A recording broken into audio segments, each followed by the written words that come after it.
Et donc il y avait des corbeaux sur la colline qui venaient dans la ville. Soit Lug voulait dire la lumière, et c'était la ville de la lumière.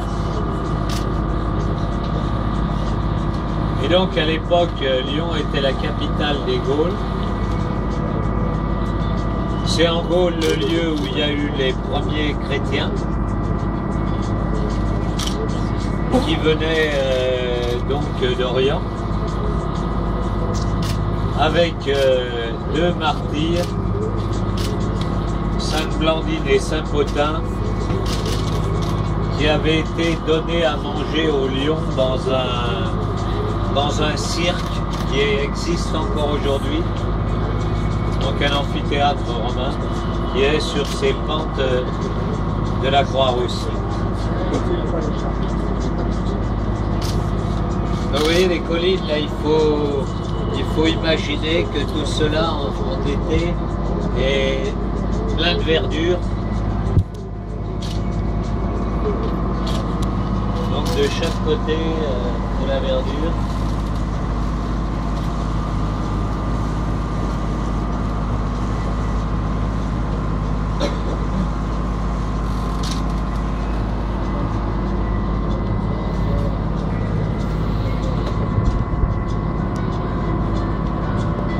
Alors ici c'était une ancienne, cela s'appelle ce lieu, cela s'appelait les subsistances. C'était une caserne où l'armée stockait les nourritures pour les soldats, et on en a refait un lieu où il y a de la création contemporaine. Donc du théâtre, de la musique, un peu des arts du cirque. Donc ce bâtiment ancien, on l'a totalement rénové. Évidemment là on est très bien parce que si vous voulez on est au soleil, de l'eau. Il y a beaucoup de, quand on aura refait toute la promenade, que les gens pourront monter tout à fait au nord de Lyon, c'est assez agréable de pouvoir être là dès qu'il y a les premières lumières du soleil. Alors comme vous avez une biennale d'art contemporain à San Paolo, sur ces parcours-là que l'on va refaire, on a pris avec nous des équipes de paysagistes, mais en même temps des équipes d'artistes contemporains qui vont mettre des œuvres d'art sur tous ces quais.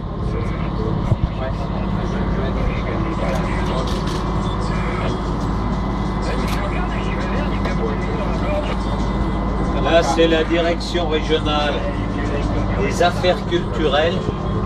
Donc, c'est les services d'État pour la culture en région. Et au-dessus, vous avez un fort. Et en fait, ces forts étaient occupés par l'armée.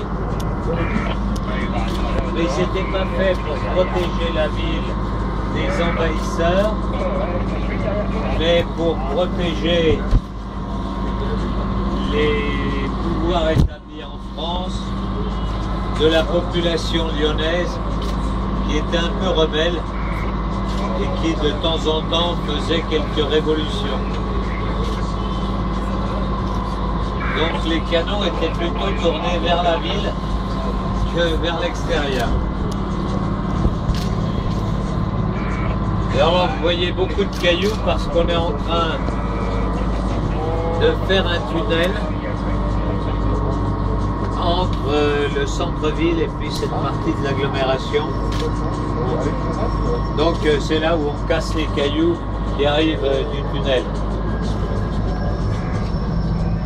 Parce qu'après on emmène ces cailloux parce qu'on voulait faire quelque chose, une construction développement durable. Et plutôt que de les emmener tous par camion, on les emmène sur des barques. Vous voyez, on casse les cailloux, on les emmène sur les barques. Et après, on s'en resserre pour faire des routes, des ouvrages, des bâtiments.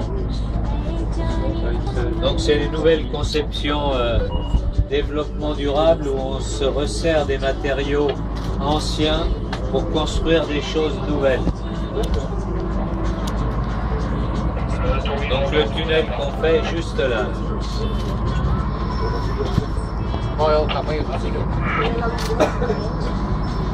2 km. Alors, en fait, c'était déjà, si vous voulez, il y avait déjà un tunnel.